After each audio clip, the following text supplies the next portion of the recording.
Seja muito bem-vindo ao seu canal, nosso canal Curso Bíblia Hoje. Meus irmãos, que felicidade estarmos mais uma vez aqui nesse vídeo para que a gente possa crescer mais nas palavras de Cristo, nos seus ensinamentos. Eu tenho certeza que Deus tem tocado grandemente em seu coração para que você esteja orando, compartilhando o amor de Deus por vidas, nas pessoas. Eu tenho certeza que Deus tem falado grandemente em seu coração e esse desejo por orar por pessoas, por se relacionar com pessoas, tem crescido no seu coração. E antes de iniciarmos, eu vou pedir ao nosso missionário Eliédes para que a gente esteja orando, para que Deus abra os nossos corações. Amém. Ore conosco. Senhor nosso Deus e Pai, muito obrigado, Senhor, por essa oportunidade de meditar em cada ensinamento Teu. Ó Pai, obrigado por nos apresentar esse Evangelho poderoso, capaz de transformar nossas vidas. E hoje, Senhor, temos o privilégio de compartilhar, Senhor, do Teu amor, ó Pai, como o Senhor é bom para com as nossas vidas, ó Pai. Que muitas vidas que nos acompanham possam entender, Senhor, a Tua vontade, fazendo discípulos, orando por cada vida ao nosso redor, Senhor, sabendo que o Senhor é capaz, poderoso para operar grandemente na vida de cada um. Em Teu nome agradecemos por tudo. Amém, Senhor. Amém, Deus. Vamos abrir as nossas Bíblias, você que está aí nos acompanhando, né? Estamos no capítulo 9 de Mateus e hoje vamos ler a partir do versículo 14. Então nos acompanhe, né? Esteja conosco nessa leitura. Então os discípulos de João vieram perguntar-lhe: por que nós, os fariseus jejuamos, mas os teus discípulos não? Jesus respondeu: como podem os convidados do noivo ficar de luto enquanto o noivo está com eles? Virão dias quando o noivo lhe será tirado, então jejuarão. Ninguém põe remendo de pano novo em roupa velha, pois o remendo forçará a roupa, tomando pior o rasgo. Nem se põe vinho novo em vasilha de couro velha. Se o fizer, a vasilha arrebentará, o vinho se derramará e a vasilha se estragará. Ao contrário, põe-se vinho novo em vasilha de couro nova, e ambos se conservam. Muito bem, até aqui você tem aprendido que Jesus tem chamado os seus discípulos, né? Tem ensinado sobre o Evangelho, o reino de Deus, sobre o arrependimento, vida eterna. E aqui na casa de um dos discípulos chamado Mateus, também conhecido como Levi, muitos convidados, inclusive considerados pecadores, publicanos, e os fariseus se aproximam para ver aquilo ali, Jesus comendo com os considerados rejeitados pela sociedade. E eles vêm com questionamento, né, dizendo: por que nós e os fariseus jejuamos, mas os teus discípulos não? Esses daqui também são os discípulos que seguiam João, agora junto com os fariseus, João o Batista, né, também tinham seus discípulos, mas ele apresenta Jesus para que eles sigam o Cordeiro de Deus que tira o pecado do mundo, mas mesmo assim eles preferem continuar ali com as práticas dos judeus, né, que jejuavam 2 vezes por semana, e os fariseus, eles costumavam observar toda a sociedade para ver quem realmente estava cumprindo a lei e as tradições, né. Aqui Jesus responde desde já com uma pergunta muito sábia, né, se a gente já destacou as perguntas de Jesus, que trazem à luz a reflexão para que haja um melhor aprendizado, fixação do que está ensinando. É muito importante a gente aprender com as perguntas do maior mestre de todos, né? Sabe como ensinar para todas as situações da nossa vida. Né? Por isso que esse curso é Curso Bíblia Hoje, né? Com a Bíblia, com os ensinamentos de Cristo, nós podemos lidar com todas as situações, todas as áreas da nossa vida hoje, a partir da vida de Jesus, seguindo seus passos. E aí ele pergunta: como podem os convidados do noivo ficar de luto enquanto o noivo está com eles? Imagine você, quando se entende que Jesus estava vivendo entre nós e você se alegra, né, sabendo que Jesus está conosco. E é motivo de alegria, é motivo de se alegrar na presença dele, né? E ele quis dizer isso. O jejum, o luto, né, que era representado pelo jejum muitas vezes, se humilhar e buscar a face do Senhor, esperando que Ele venha ao nosso a nossa resposta das nossas orações, e Jesus se faz presente. Por isso que ele faz essa pergunta: como podem os convidados do noivo ficar de luto enquanto ele está com eles? É motivo de se alegrar, né? Porque o noivo está presente, o noivo é real hoje também, né? Principalmente através do Espírito Santo na nossa vida. Mas eu creio que, como discípulos de Jesus, a gente precisa entender, com o próprio Cristo aqui, que o tempo que nós estamos vivendo. Porque Jesus usa uma parábola falando o seguinte: ninguém põe remendo de pano novo em roupa velha, pois o remendo forçará a roupa, tornando pior o rasgo. Existem gente ainda vivendo muitas tradições antigas.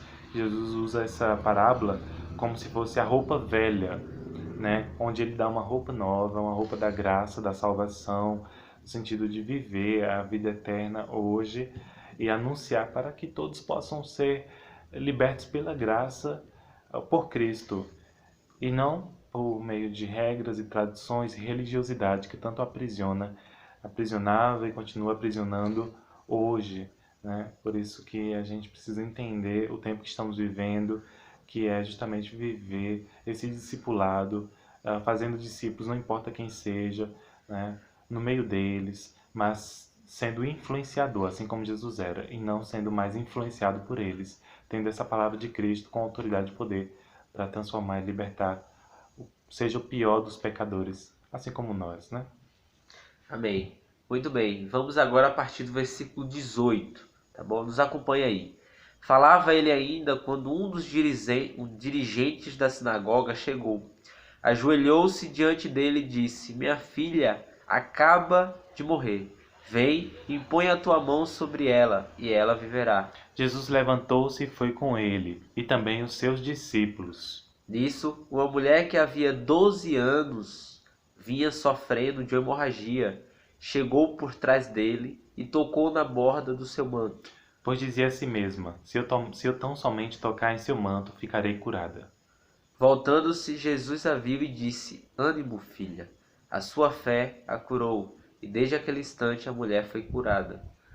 Muito bem, né? Vemos aqui mais um relato que a gente também encontra, né, nos outros evangelhos, mais detalhado em Lucas, principalmente essa situação da mulher.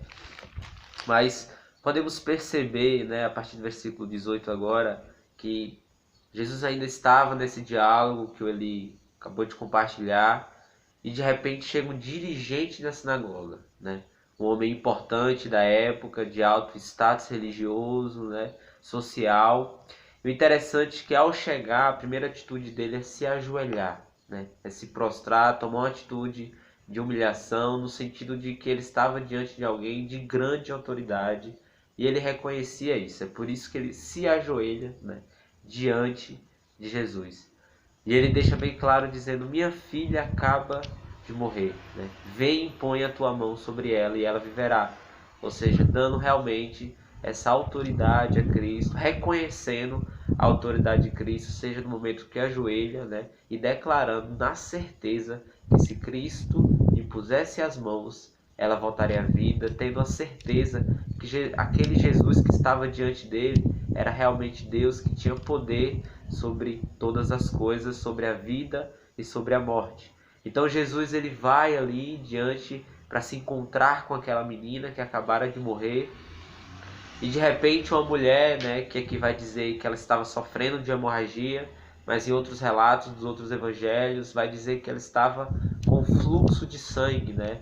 Ela estava em uma situação de mais de 12 anos passando por essa situação, uma situação qual deixava isolada de todo mundo. É como dias de hoje, né? Alguém que pega coronavírus, ele automaticamente é isolado porque ele pode contaminar as outras pessoas. A gente sabe que esse fluxo de sangue não contaminava as pessoas de modo literal, ou seja, que passava a doença. Mas naquela época era considerado impureza, então ela tinha que ficar de fato isolada, porque com quem ela tivesse contato aquela pessoa poderia se tornar impura também diante daquela sociedade religiosa. Então ela ficava totalmente reclusa. Mas ao saber que Jesus, né, aquele que não faz acepção de pessoas, aquele que não se distancia de pessoas impuras, mas se aproxima delas, trazendo graça e pureza. Porque Jesus não se contamina com a nossa impureza. Pelo contrário, ele traz pureza para que a gente de fato, né, se torne puros de coração. E essa é a vontade de Jesus para as nossas vidas. E quando aquela mulher toca em Cristo com fé, crendo, né, que Jesus podia curar ela, Jesus ali libera a cura, libera perdão e ela volta, né, a se recuperar, a hemorragia cessa e ela se torna pura novamente diante da sociedade. E realmente é isso que Cristo fez comigo, fez com você. Ele nos torna puros a partir do momento que cremos nele. Ele nos justifica, traz perdão, reconciliação nas nossas vidas diante de Deus. Então, quantas vidas a gente conhece, na verdade, à nossa volta, que se considera impura, né? Se considera rejeitada, reclusa, mas Cristo tem a solução para a vida dela.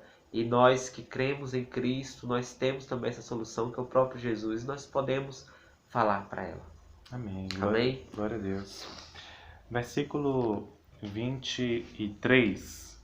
Quando ele chegou à casa do dirigente da sinagoga e viu os flautistas e a multidão agitada, disse: saiam, a menina não está morta, mas dorme. Todos começaram a rir dele.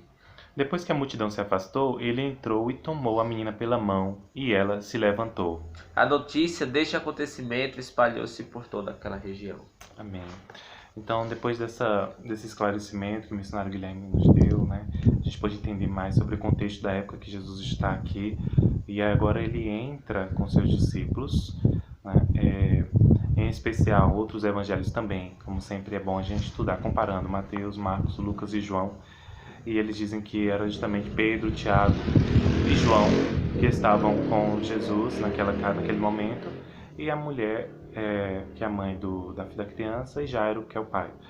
E Jesus separa essas pessoas, né? A gente entende que muita gente começou a rir de Jesus porque não criam, achou que Jesus não seria capaz, né, ao dizer que ela não estava morta, né, mas dormia. E aí nesse momento Jesus separa aqueles que creem daqueles que não creem. Isso nos faz lembrar também que é uma situação de ressurreição, onde Jesus ressuscita aquela menina.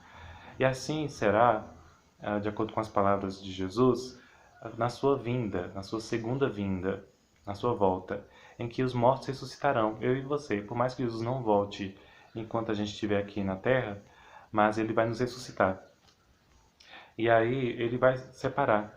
Ele diz que vai separar aqueles que creem nele, que estiveram dispostos a seguir a ele durante a sua vida, né? Que é essa, a oportunidade que nós temos hoje, daqueles que não creem, daqueles que riram do Evangelho, daqueles que riram dos seus discípulos, que continuaram pregando o Evangelho de geração após geração. Também os profetas que existiram antes de Jesus, que anunciaram a sua vinda e o arrependimento dos pecados nele, né? Salvação nele.